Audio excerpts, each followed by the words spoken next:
और विजय जिंदल जी, जम्मू कश्मीर सरकार के इंडस्ट्री और commerce secretary Shri Vikramjit Singh ji, Shri Babul Sahay ji, Indian chamber of commerce Kashmir council के चेयरमैन श्री खालिद रानी जी, श्री राजीव सिंह जी, सभागार में उपस्थित जम्मू कश्मीर प्रशासन के हमारे वरिष्ठ सहयोगी अधिकारियों, बिजनेस लीडर्स, देवियों, सज्जनों और मित्रों, मैं सबसे पहले इंडियन चैम्बर ऑफ कॉमर्स के सभी मेंबर्स को हृदय से बहुत बहुत बधाई और शुभकामनाएं देता हूं। 15 अगस्त को भारत के आदरणीय प्रधानमंत्री जी ने लाल किले की प्राचीर से नेक्स्ट जनरेशन रिफॉर्म्स के लिए एक टास्क फोर्स की घोषणा की थी और अपने उद्बोधन में उन्होंने कहा था इससे इंडस्ट्री की कंप्लायंस कास्ट कम होगी और एक्सपोर्ट से जुड़ी इंडस्ट्रीज को बहुत बड़ी ताकत मिलेगी। उस संबंध में आप सबके ध्यान में होगा माननीय प्रधानमंत्री जी की अध्यक्षता में एक हाई लेवल मीटिंग भी हो चुकी है। सोशल सेक्टर रिफॉर्म्स तथा इकोनॉमिक रिफॉर्म्स के लिए देश के माननीय रक्षा मंत्री श्री राजनाथ सिंह जी तथा देश के माननीय गृह मंत्री श्री अमित शाह जी की अध्यक्षता में 2 इनफॉर्मल ग्रुप्स ऑफ मिनिस्टर्स भी गठित किए जाएंगे। आप सबके ध्यान में होगा उसी दिन डबल दीपावली की भी घोषणा हुई थी। उस दिशा में 21 अगस्त जीएसटी रेट रैशनलाइजेशन के लिए बनाए गए ग्रुप ऑफ मिनिस्टर्स ने 2 स्लैब का स्ट्रक्चर अप्रूव कर दिया है। मैं उम्मीद करता हूं कि सितंबर के पहले सप्ताह में होने वाली जीएसटी काउंसिल की मीटिंग में जो आप सबको इंतजार है शायद इंतजार पूरा हो जाए। मुझे विश्वास है कि त्योहारों का सीजन शुरू होने से पहले देश को, इंडस्ट्री को और पूरे मार्केट को इसका बड़ा लाभ मिलने वाला है और लगभग हर सेक्टर पर पड़ने वाला जो पॉजिटिव प्रभाव होगा वो भारत की इकोनॉमी को और मजबूत बनाएगा। आज जब हम दुनिया की तीसरी बड़ी इकोनॉमी बनने की दिशा में तेजी से आगे बढ़ने की कोशिश कर रहे हैं, इसमें तीव्र गति वाले रिफॉर्म ट्रेड, बिजनेस, इंडस्ट्री को नई ऊर्जा प्रदान करेंगे और एक नए सामर्थ्य के साथ देश का बिजनेस और इंडस्ट्री भारत के उज्जवल भविष्य की ओर बढ़ सकेगा। और विजय जिंदल जी तथा इंडियन चैम्बर ऑफ कॉमर्स के सभी पदाधिकारियों और मेंबर्स की मैं प्रशंसा करना चाहता हूं।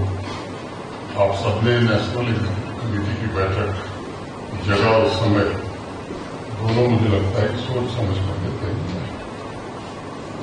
सामान्य तौर पर जब परिवार पर कोई संकट आता है तो हर सदस्य की जिम्मेदारी होती है कि वो अपनी भूमिका का शिद्दत से निर्वहन करे। आप सब जानते हैं पहलगांव के बर्बर आतंकी हमले के पश्चात बहुत सारी चीजें यहां थम सी गई थी। टूरिज्म को बड़ा झटका लगा था कि राहुल शाह जी ने आंकड़ा दिया 2023 में 2 करोड़ 11 लाख और 2024 में 2 करोड़ 36 लाख से ज्यादा लोग टूरिस्ट जम्मू कश्मीर में आए। पहलगांव के बर्बर आतंकी हमले के पश्चात टूरिज्म और हॉस्पिटलिटी सेक्टर उस वक्त के लिए पूरी तरह से थम गया। जून से पुनः एक नई ऊर्जा आने लगी और श्री अमरनाथ की यात्रा के सफलतापूर्वक आयोजन के पश्चात जिसमें 4 लाख से ज्यादा भारत के कोने कोने से और विदेशों से भी बाबा बर्फानी के श्रद्धालु दर्शन किए, फिर से वो सिलसिला प्रारंभ हो गया है। एक बात मैं कहना जरूरी समझता हूं कि इस बार हेली सेवा नहीं चलाई जाएगी। का जो आंकड़ा है 82,000 लोग हेलीकॉप्टर से बाबा और उस हिसाब से मैं देखूं अगर हेली सेवा भी चल रही होगी तो 38 दिनों का ये जो आंकड़ा है 4 लाख का वो शायद 475 जाता है और गत वर्ष की 58 दिनों की यात्रा से बड़ी यात्रा ये कम दिनों में हो सकती है। अनेक सेक्टर्स में क्षणिक हताशा थी, लेकिन मैं आप सबकी सराहना करना चाहूंगा और हर एक भारतवासी ने आगे आकर जम्मू कश्मीर को संभालने का काम किया। इंडियन चैम्बर ऑफ कॉमर्स ने श्रीनगर में बैठक का आयोजित करके इंडस्ट्रियल इकोसिस्टम को भी आश्वस्त करने का काम किया है कि भारत को कभी कोई आतंकी ताकत नुकसान नहीं सकती। देश की सबसे पुरानी ट्रेड एसोसिएशन में से एक इंडियन चैम्बर ऑफ कॉमर्स जो 100 वर्ष शताब्दी वर्ष मना रहे ट्रेड बिजनेस को फैसिलिटेट करने और इंडियन इकोनॉमी के ग्रोथ के लिए पूरे समर्पित भाव से जुटा है। उसका श्रीनगर में कार्यक्रम अपने आप में देश के दुश्मनों के खिलाफ एक बहुत बड़ा स्टेटमेंट है और मैं कह सकता हूं कि बुलंदियों की वजह से जम्मू कश्मीर के पांव थमेंगे नहीं। प्रधानमंत्री जी ने पहलगांव के बर्बर आतंकी हमले के पश्चात ही कहा था कि हमला भारत की आत्मा पर एक दुस्साहसपूर्ण प्रहार था और आतंकियों की बची खुची जमीन को भी मिट्टी में मिलाने का वक्त बना गया है। ऑपरेशन सिंदूर के जरिए भारत ने जो किया उसके विवरण में मैं जाना नहीं चाहता हूं, आप सब जानते हैं। और ऑपरेशन महादेव के द्वारा हमारी जम्मू कश्मीर पुलिस सेना सीआरपीएफ के बहादुर जवानों ने उन तीनों पाकिस्तानी आतंकवादियों को मार गिराया जो पहलगांव हमले में शामिल थे। अपने अनेक काइनेटिक और नॉन काइनेटिक ऑपरेशन के द्वारा ये लगातार कोशिश यहाँ होती है। देश की संप्रभुता के साथ अगर कोई खिलवाड़ हो रहा है तो उसे कड़ी से कड़ी सजा दी है। अनेक फैसले हुए हैं इंडस्ट्री वाटर को लेकर के, मैं उसमें ज्यादा समय नहीं गंवाना चाहता हूं, आप सब उससे परिचित हैं। हम सब जानते हैं कि प्रधानमंत्री जी के दूरदर्शी नेतृत्व में जब हम आजादी का शताब्दी वर्ष मनाएंगे तो भारत आत्मविश्वास के साथ विकसित भारत के लक्ष्य की ओर बढ़ना चाहता है। अब ये किसी राजनीतिक दल या सरकार का संकल्प नहीं रह गया है, मुझे लगता है कि आम भारतवासी का संकल्प हो गया। इस ऐतिहासिक और परिवर्तनकारी यात्रा में इंडियन चैम्बर ऑफ कॉमर्स की भूमिका में बहुत ही महत्वपूर्ण देखता हूं। आप सबने इस प्रकार व्यवसाय और उद्योग के हितों को बढ़ावा देने, उनके हितों की रक्षा करने, मेंबर्स की सहायता और सरकार और प्राइवेट इंडस्ट्री के बीच एक ब्रिज का काम किया है। उससे देश में ट्रेड, इन्वेस्टमेंट और इनोवेशन को एक मजबूत आधार मिला है और आपने भूमिका लंबे समय से निभाई है। पिछले 100 वर्षों में पॉलिसी एडवोकेसी हो, वैश्विक व्यापार कम्युनिटी के साथ पार्टनरशिप हो, इन्वेस्टर्स को कनेक्ट करने की जिम्मेदारी हो, बिजनेस फ्रेंडली एनवायरनमेंट बनाने के लिए रेगुलेशन में योगदान और सुझाव देना हो, वैश्विक बाजार में भारत के कॉम्पिटिटिवनेस को बढ़ाने में आप सबने जो योगदान किया है, उसे देखते हुए मैं कह सकता हूं कि ये इंस्टीट्यूशन भारत की मजबूत इकोनॉमी के महत्वपूर्ण पिलर में से एक महत्वपूर्ण पिलर है। आज इस मंच से उन सभी बिजनेस लीडर्स का मैं अभिवादन करना चाहता हूं जिन्होंने भारत में डोमेस्टिक और फॉरेन इन्वेस्टमेंट आकर्षित करने में अपना योगदान दिया है। आज हम स्थिर और मजबूत इकोनॉमी के रूप में अपनी पहचान कायम कर सके हैं। अभी 10 दिन पहले S&P ग्लोबल रेटिंग्स ने भारत की दीर्घकालीन सार्वजनिक स्वार्थ BBB- से बढ़ाकर BBB और अल्पकालिक रेटिंग को A3 से बढ़ाकर A2 कर दिया है। 21 अगस्त को ही इकोनॉमिक टाइम्स पोल का एक रिसर्च सर्वे आया है कि अगले वर्ष की तिमाही में भारत की जीडीपी ग्रोथ 6.7% होगी और भारत विश्व की सबसे तेज गति से बढ़ने वाली इकॉनमी थी। मुझे इसमें कोई संदेह नहीं लगता कि भारत की इकॉनमी रिजिलियंट है और सबसे बड़ी बात यह है कि भारत कोई नया जन्मा देश नहीं है। दुनिया की सबसे प्राचीन सभ्यता हम है। हमारे लिए संबंध सिर्फ व्यापारिक नहीं रहे हैं, बल्कि हर संबंध करुणा, भाईचारे और परोपकार पर आधारित रहे हैं। और इसलिए जिन लोगों को लगता है भारत कमजोर पड़ जाएगा, वो बड़ी भारी गलतफहमी है। तो इसलिए ट्रेड और बिजनेस से जुड़े लोगों को विशेष रूप से केवल ध्यान दिलाना चाहता हूं। उसके विस्तार में नहीं जाऊंगा, मुझे फ्लाइट लेनी है, जम्मू जाना है। फंगस मेडिसिन OECD के जाने माने इकोनॉमिस्ट हैं। उनकी टीम ने एक जीडीपी पर एक बहुत ही ऑथेंटिक रिसर्च पेपर तैयार किया है। मैं निवेदन करूंगा कि उसे जरूर पढ़िए। मोटे तौर पर उन्होंने ये बात कही कि 11वीं शताब्दी में वर्ल्ड जीडीपी में भारत का कुल शेयर 33% था। 15वीं शताब्दी आते आते वो करीब 25% रहा। और जब हम आजाद हुए 1947 में, 1950 में 4% था। 2023 में अब हमारा कंट्रीब्यूशन बढ़कर के फिर से 15% हो गया है। अभी हाल में जो अनुमान है वो 16% से ज्यादा बढ़ गया है। एक अनुमान के मुताबिक 1765 से और 1947 के बीच अंग्रेज लगभग $45 ट्रिलियन भारत से लूट करके ले गए। यहाँ की इंडस्ट्री को पूरी तरह से तहस नहस कर दिया था। यूरोप की इंडस्ट्री हिंदुस्तान के पैसों से ही खड़ी हुई थी।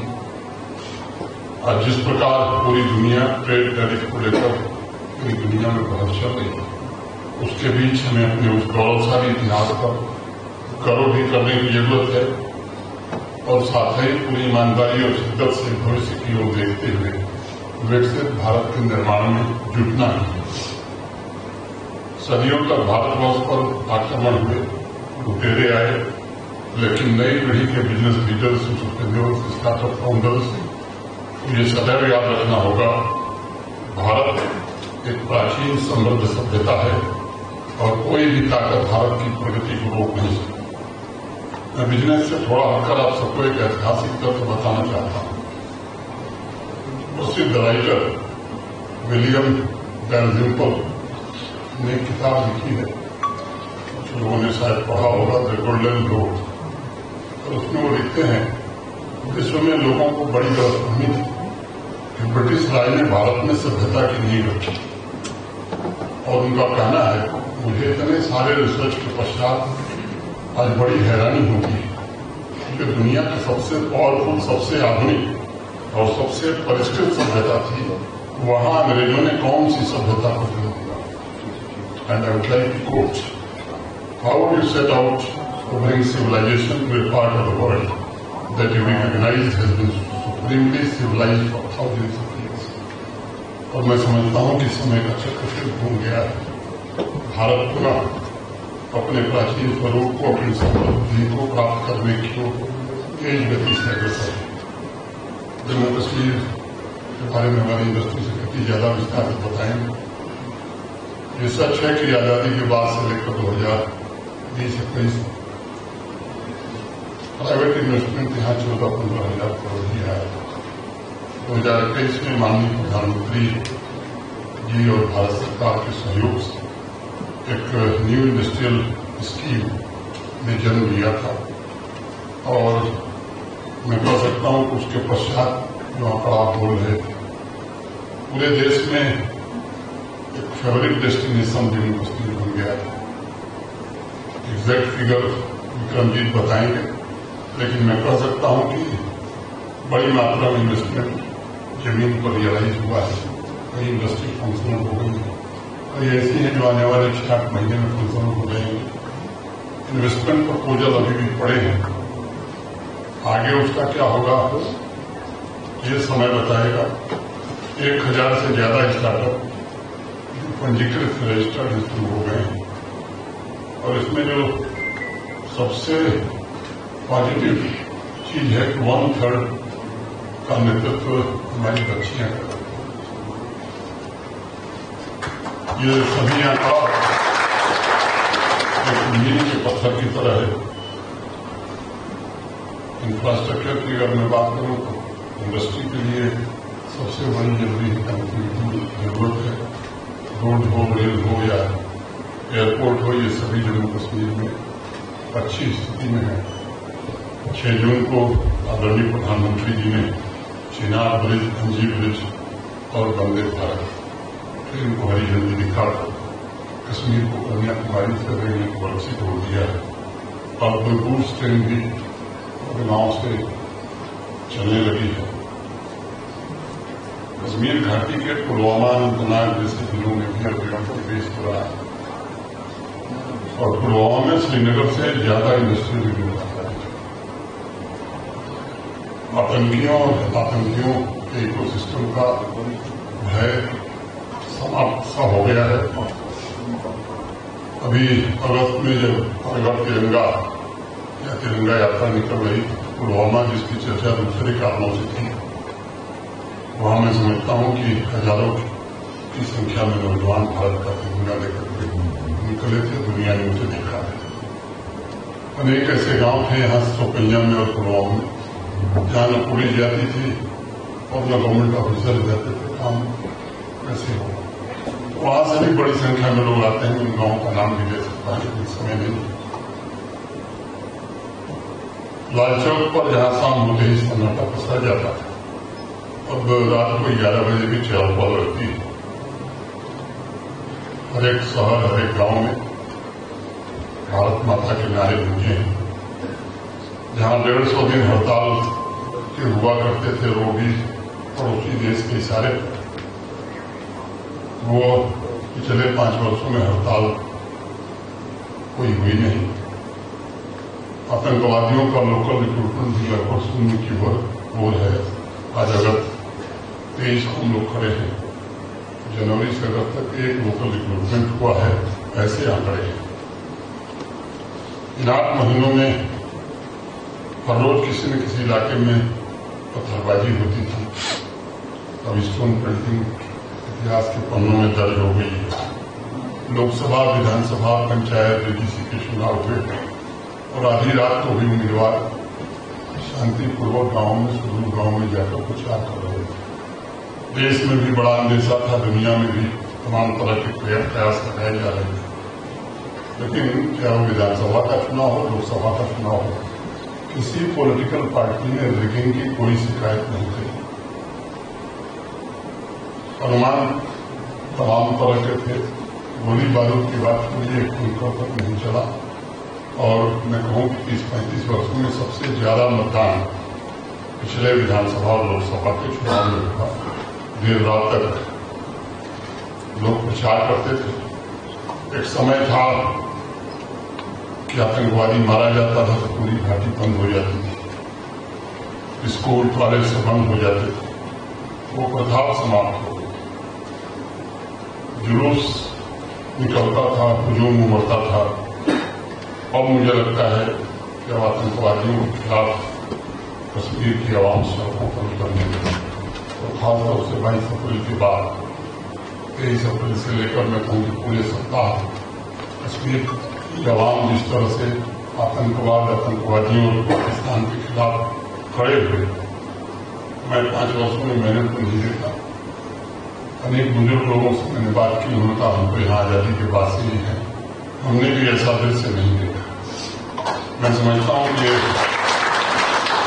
बड़ा फर्क आया है और इस फर्क के पीछे पूरे देश की ताकत है। आप सबके बीच में विश्वास से कहना चाहता हूँ, प्रधानमंत्री जी के नेतृत्व में जम्मू कश्मीर अब नए सपने देखने लगा है। समाज में नई आकांक्षाओं का जन्म हुआ है, युवाओं के भीतर नए संकल्प जगे हैं और जम्मू कश्मीर पिछले 5 वर्षों में डेवलपमेंट के अनेक पैरामीटर्स पर देश के बाकी राज्यों के समकक्ष खड़ा हो जाता है। मैं चाहूंगा कि जम्मू कश्मीर के इंडस्ट्रियल इकोसिस्टम में आए परिवर्तन में इंडियन चैम्बर ऑफ कॉमर्स के मेंबर्स भी आगे बढ़कर के योगदान दें। इन्हीं शब्दों के साथ एक बार पुनः राष्ट्र निर्माण में आपके योगदान की सराहना करता हूँ।